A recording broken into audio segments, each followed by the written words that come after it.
Queen Elizabeth's mantra of never complain, never explain has been a theme for the royal family for decades.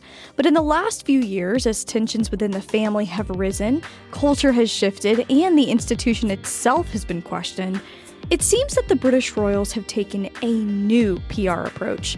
Since being totally thrown under the bus by Meghan and Harry, and then being catapulted into pop culture and mainstream interest about Princess Catherine's health struggles, they've opened the door for several new public relations strategies, and not only in a way that subtly addresses the chaos of Team Sussex, but also puts themselves right back in the driver's seat. How have the royals changed their approach since Meghan and Harry cut ties? And how can this help them reach a much-needed demographic that Meghan and Harry have held on to? Gen Z. Hi, I'm Hannah, and today we're exploring the past PR strategies of Meghan and Harry, how the palace handled things back then, and what it seems they are planning now to drive their own narrative. And it all seems to have started with what I believe is one particular recent post. Just wait till you hear the inside scoop on how they released it. Don't forget to like this video and subscribe for other content like this as we explore royal trends, traditions, and lifestyle for an elegant and inspired life. It's now been 4 years since Harry and Meghan departed for privacy reasons, and we're still talking about their influence on the royal family. Now, I know that many rightfully are frustrated that we're still talking about them and they're still synonymous with modern British royal family news, and people would rather them be completely shunned. However, it is practically impossible to address the family without acknowledging the utter PR disaster that the Sussex duo has created for them this year, and that they choose every big moment for the royals to release something new. They share a statement with the press or sully the legacy of Harry's family constantly. So we have to address it, and we need to highlight the royal family in this mess. Harry and Meghan's PR strategy has changed over time, and maybe it hasn't actually landed anywhere in recent years, but initially, Meghan was presented as filling a gap held by Princess Catherine before she had kids. The role of the relatable, coming-of-age young bride who is fashionable, engaged, ushering in a new era. The problem, however, is that Meghan wasn't actually any of these things. She was actually the same age as Catherine at the time, and her innocent persona turned out to be a total act, which you can watch more of in my Meghan's Mistake video that I'll link here above. By the time that Meghan entered the royal fold, Catherine had just given birth to her third child, the amazing and always entertaining Prince Louis, and she was in full mom mode. She has always retained her glamour, and I could go on and on about how wonderful she is, but truly, by 2018, she had matured and entered a new stage of life. And mainstream media was initially obsessed with Meghan. We may have known the truth, but she was then hailed as the next Diana, which frankly, we know now was a role that Meghan had been planning for a long time. If you didn't know then that Meghan was 34, you would have thought that she was initially treated like Diana, who was 19 when she married Prince Charles. Young and innocent, not a divorcee and a D-list actress. So at the time, young people like me, we just ate it up. We loved to see an American living the dream, marrying a prince, and bringing relatability, change, modernity to the monarchy while seeming to still honor it. Gen Z and young millennials really crave authenticity and vulnerability, which is probably why so many people of my generation initially fell for Meghan's act. And if they haven't done much research since, there's a lot of people that still don't see that she is quite the opposite.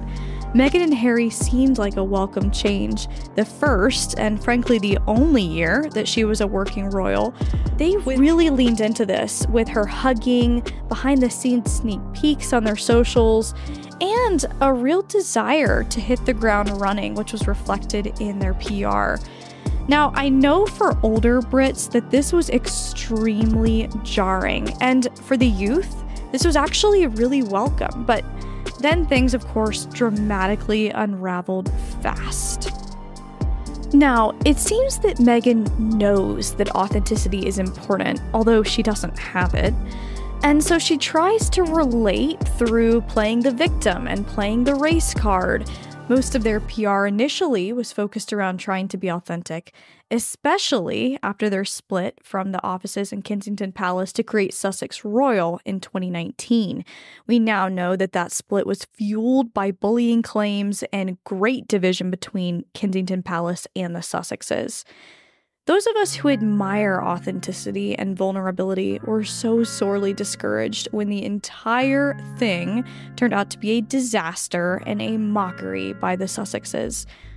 When was your point of realization? I'd love to know when you discovered this was all a farce. Let me know in the comments. Now, we can see that the palace responded to all of this, and they've since changed their PR strategy. And I want to tell you a bit about how I think they're doing that. Many of you have asked about where I get my research from and how I get into royal coverage. And frankly, it's reading. Not only the news headlines from all sides, but real physical books by royal experts, journalists, and eyewitnesses.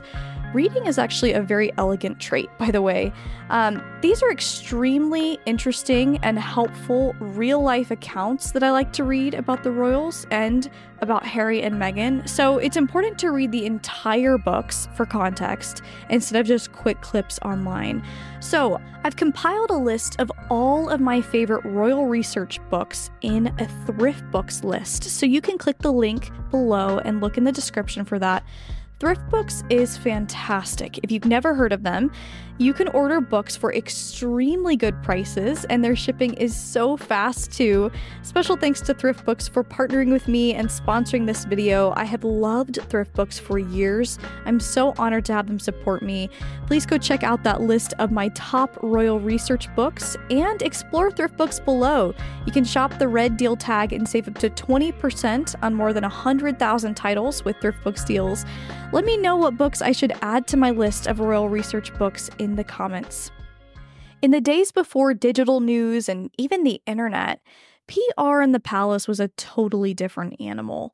The Royal Rota, which is the circle of approved news outlets for the palace, then received all the news announcements from the palace and could run those stories with their approval. This was started as a way about 40 years ago to retain safety and security concerns at royal events, and those news outlets had the understanding that they would actually put out syndicated factual information to other outlets. Prince Harry has criticized this system heavily and blames a lot of his issues in his relationship with Meghan on the Royal Rota. He blames this as a huge part of the fallout with his family, but clearly we know there are a lot of other issues here. But we no doubt know that the Royal Rota has been questionable over the years.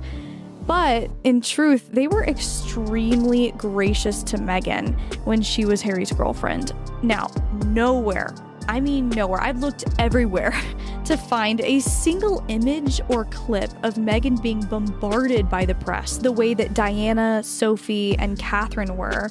The evolution of the relationship between the palace and the Royal Rota is encouraging, I think, and it's provided a degree of separation between the royal family and the public that allows them to filter what is said about them. And part of Harry and Meghan's issue was that they couldn't let independent voices in. That's what they said, but it's completely ironic because now the people who get their exclusives are People Magazine and New York Times. Anyways, the relationship between the Royal Rota and the palace totally changed this last March. Who can forget the chaos around the whereabouts of Princess Catherine and the Photoshop gate? She had to release a personal statement about her experimentation with Photoshop and try to calm the world down back in March. This particular photoshopped image, which was released for English Mother's Day, was released in the traditional manner to the Royal Rota first, under embargo, meaning the news outlets had this info and image until the agreed upon time and date. And this is a typical journalism mainstream media arrangement, and it's been used for years. I have a background in journalism, I'm very familiar with this. However, after the Royal Rota started running stories questioning the validity of the photo and running with unfounded theories fueled by the Associated Press's warning, by the way, that the AI picked up the edits, the world went wild. And the palace wasn't happy. A few months later, Princess Charlotte turned 9 in early May, and in line with all her other birthdays, a new portrait was released that was taken by her very talented photographer mother. This time, however, William and Catherine did something unprecedented. For the first time ever, they didn't involve the royal rota. They simply released her photo on their own terms, on their own social accounts. They took back their voice and their narrative, and this leaves the royal rota to be at the will of the palace, not the other way around like it used to be. They have done the same with every other photo they've released over the last few months for the birthdays of Prince Louis, Father's Day, and Prince William's birthday. And I think there are 3 specific posts that accentuate this new strategy with the Wales to not only take back the narrative, but also break through the prim and proper, stale demeanor reputation. I don't believe that. They are still retaining their status and respect for their roles while modernizing their voice. It's extremely tastefully done while engaging with the modern age, and it's really summed up, I think, in one post that came out recently. The amazing Taylor Swift photo posted to the Prince and Princess of Wales' social account recently. Now, say what you will about Taylor. I have an entire video on my thoughts about her that you can watch. I'll link it above, but fair warning if you're a Swiftie. This was a genius PR move for the Waleses. Not only did it help put them in the spotlight as relaxed, relevant, and engaged in trends with their kids, but by the way, did you see that video of William dancing at her concert? Oh, so amazing. We can't help but remember the personal letter that Meghan sent to Taylor Swift to have her appear on her Failed Archetypes podcast, and she was completely rejected. So what a power move by the Waleses to go and post that to their social accounts. It's almost a message to remind Meghan that she missed out. She can pay to go to a Kevin Costner event and steal a microphone, while Taylor Swift reposted a selfie with William, George, and Charlotte to her timeline. There's absolutely no comparison. Also on Father's Day this year, the Waleses posted another candid and relaxed shot to their socials, again taken and captioned by the Princess of Wales. And instead of a formal posed image like they've done in the past, it was a completely casual snap of all of them in shorts in their favorite place in Norfolk. Extremely casual and open, yet so respectful. I just love this image.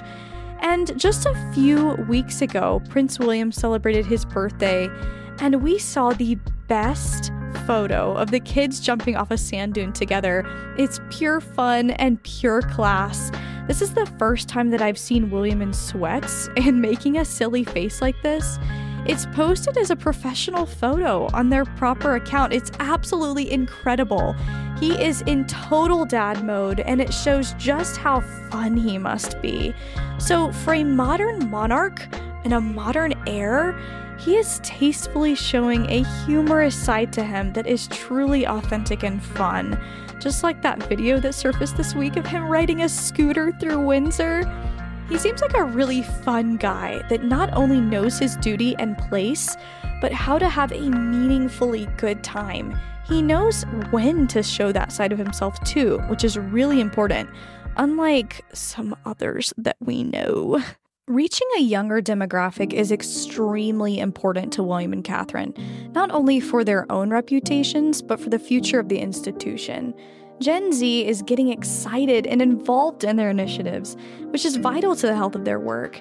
And by tastefully evolving to show more than the style of past generations of royals by being authentic is striking a chord. They aren't putting on an act, using their resources for ulterior motives, or seeming bored by their duties. William and Catherine genuinely care about the people they serve, the duties that they're called to do, and how to have good, clean fun. And balancing that is extremely important to their role.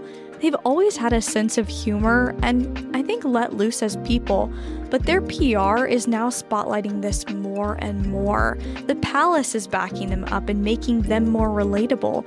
Finding this kind of balance is something that we can learn from as classically feminine women with the power of the second principle of elegance, which is called subtraction. The palace's new PR strategy of subtraction is thoughtfully presenting elements that they know will intrigue their fans, but it's genuine and strategic. By subtracting certain elements, like them doing very specific and rare interviews, or not letting the royal rota know when or where the next photo comes from, is extremely interesting. They don't have to give it all away or put on an act. This is how the most intriguing, classically feminine women of old Hollywood have been remembered for decades and decades, because they utilized the elegance principle of subtraction to keep people engaged. The one hand up the Sussexes may have had is fading quickly with the Wales' new approach to public relations. The royals are taking back the narrative and redefining never complain, never explain. They certainly aren't complaining and doing the explaining on their terms with the elegance principle of subtraction. If you want to learn the other three principles and how it can help you never be ostentatious and needy like Meghan Markle, click the link in the description of this video for the ebook that I wrote all about my research. It's totally free and I'll send it to you once you put in your email. Also, please check out Thrift Books, also linked below. You'll be able to find all of my favorite royal research books, as well as most every other book at an amazing price and fast shipping. Thank you so much for watching. Make sure to check out one of my other royal deep dive videos next, and I'll see you next time.